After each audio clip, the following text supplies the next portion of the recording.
ৰাতিপুৱাই ব্লগটো ষ্টাৰ্ট কৰিছোঁ আৰু সকলোকে অন্য এটা নতুন ভিডিঅ'লৈ আপোনালোকক পুনৰ স্বাগতম জনাইছোঁ। আৰু এতিয়া আমি বৰ্তমান গৈ আছোঁ নামঘৰ। যিহেতু আপোনালোকে গম পায় ভাদ মাহত নামঘৰত নাম লয় গোপিনীসকলে, আৰু আজি আমাৰ গৈ আছোঁ পুৰণা নামঘৰলৈ, য'ত আমাৰ মাহঁতে আগতে গৈছিলে। আৰু এতিয়া যিহেতু আমাৰ ঘৰৰ ওচৰতে নামঘৰ এটা হৈ গ'ল, সেইকাৰণে যোৱা নাই। আৰু আজি মই যাবলৈ ওলাইছোঁ আমাৰ বুমনক লৈ। আৰু এতিয়া বৰ্তমান মামীহঁতৰ ঘৰত সোমাই লৈছোঁ। আৰু গৈ আছোঁ, আপোনালোকে ভিডিঅ'টো শেষলৈকে চাব বুলি আশা ৰাখিলোঁ। আৰু এইফালে আমাৰ বুমনে মাহী আইতাকৰ ওচৰত বহি ল'লে আগতীয়াকৈ। আৰু মামাই আমাক যিহেতু নামঘৰত থ'বলৈ যাব, যিহেতু অকণমান দূৰ হয় সেইকাৰণে থ'বলৈ গৈছে। আৰু এইফালে চাওকচোন সকলো ফালে সেউজীয়া আৰু ছাইডলৈ বিল এখন আছে। আৰু এয়া ফাইনেলি আমি নামঘৰটো পালোহি। আৰু এতিয়া আমি সোমাই গৈ আছোঁ ভিতৰলৈ। আগত মামী গৈ আছে, মামীৰ ল'ৰাটো আৰু মাহীৰ ল'ৰাটো গৈছে। আৰু এইফালে চাওকচোন আমি পাওঁহি মানে ইফালে ভকতসকলো আহিলে। আৰু আমাৰ বুমনে চোন একেৰাহে আছে। আৰু এতিয়া শৰাই সজাই মেলি হৈ গৈছে। আৰু এতিয়া আমাক মাতিছে সেৱা কৰিবলৈ, আমি সেৱা কৰি ল'ম। আৰু এতিয়া এইফালে বুমনে চাওকচোন, যিহেতু ঘৰৰ পৰা শুই উঠি আহিছিলে সেইকাৰণে একেৰাহে মানুহবিলাকক প্ৰথমে চাই লৈছে, নহ'লে ইমান পৰেহি বগাই মেলি আগফালে পূৰা, যিহেতু এতিয়া পেট চোচৰা দিছে ন, সেইকাৰণে পূৰা আগলৈ পূৰা পেট চোচৰা দি যাব বিচাৰে। তো এতিয়া আমি আহিছোঁ অকণমান ৰেষ্ট ল'বলৈ মানে কি পূৰা বৰষুণ দি আছে। চাব দেই বৰষুণৰ নজাৰাটো ইমান ধুনীয়া। আমাৰ এইফালে বিল আছে, বিলখন আৰু দেখাইছোঁ আগতে আপোনালোকক। তামোল মই নাখাইছিলোঁ, এতিয়া চাওকচোন মোৰ দাঁতবোৰ একদম তামোল খাই ৰঙা হৈ আছে। আৰু এইফালে চাওকচোন বৰষুণৰ টোপালবোৰ ইমান ধুনীয়াকৈ পৰিছে। বৰষুণ দি থাকিলে কিবা মানে বহুত পুৰণি কথা মনত পৰি যায়।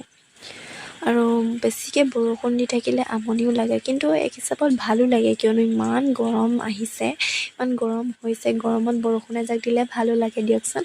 ৰাতিপুৱা কিন্তু আমি যেতিয়া নামঘৰলৈ ওলাই আহিছিলোঁ তেতিয়া কিন্তু অকণমান ডাৱৰীয়া কৰি আছিলে, কিন্তু ৰ'দটো তেনেকৈ ওলাই আছিলে।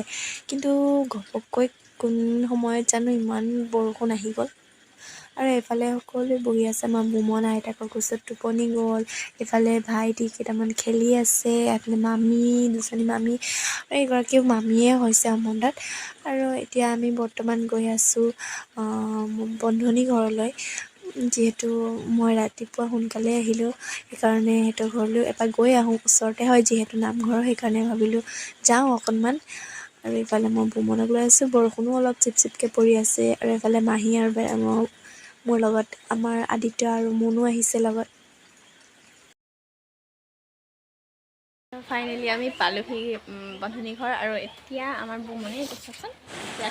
আৰু আমাৰ বুমনক যেতিয়া কেমেৰা কৰিছোঁ বুলি সি গম পায় নে কিয়ে নে, তেতিয়া একেবাৰে উকিয়া বন্ধ কৰে, কিন্তু তাৰ আগচোৱা সি পূৰা চিঞৰি থাকিব।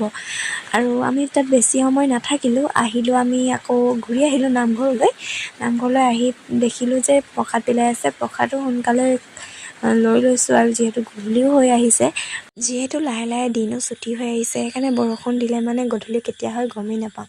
আৰু এতিয়া মই প্ৰসাদ খাই লৈছোঁ। আৰু এইফালে আমাৰ এগৰাকী মাহী দেই, আৰু সোনকালে আমি আজৰিও হৈ ল'লোঁ। তো ফাইনেলি এতিয়া পামগৈ আৰু ঘৰ। এতিয়া বৰ্তমান ৰাস্তাতে আছোঁ, ইমানেই বোকা ৰাস্তাটো, আৰু আহোঁতে গধূলি হৈ গ'ল, মাতষাৰো ভাঙিয়ে গৈছে। বুমনক এই পেহীয়েক এজনীয়ে লৈছে, আগফালে লগ পালোঁ। আৰু মই এডোখৰ গাড়ীত আহিলোঁ, এডোখৰ এতিয়া খোজকাঢ়ি গৈ আছোঁ। আন্ধাৰ হৈ গ'ল দেই, বহুত বোকা ৰাস্তাটো, চাওকচোন ইমান বোকা ৰাস্তাটো। ক'ৰবালৈ ওলাই যোৱা আন্ধাৰ হয়, হৈ গ'ল। যেতিয়ালৈকে ঘৰ আহি আকৌ ঘূৰি নাপাওঁ তেতিয়ালৈকে মানে শান্তি নালাগে। আৰু এতিয়া ঘৰ পাই এতিয়া মনত শান্তি। আৰু ফাইনেলি আমি পালোহি ঘৰ। আৰু এতিয়া মই কাপোৰ কানি সলাই ফ্ৰেছ হৈ লওঁ। আৰু আপোনালোকে মোৰ ভিডিঅ'টো কেনেকুৱা পালে জনাব, আৰু লাইক এটা মাৰি দিব। আৰু আন এক নতুন ভিডিঅ'ৰ সৈতে আপোনালোকক পুনৰ লগ পাম। আজিলৈ আহিলোঁ, বাই বাই।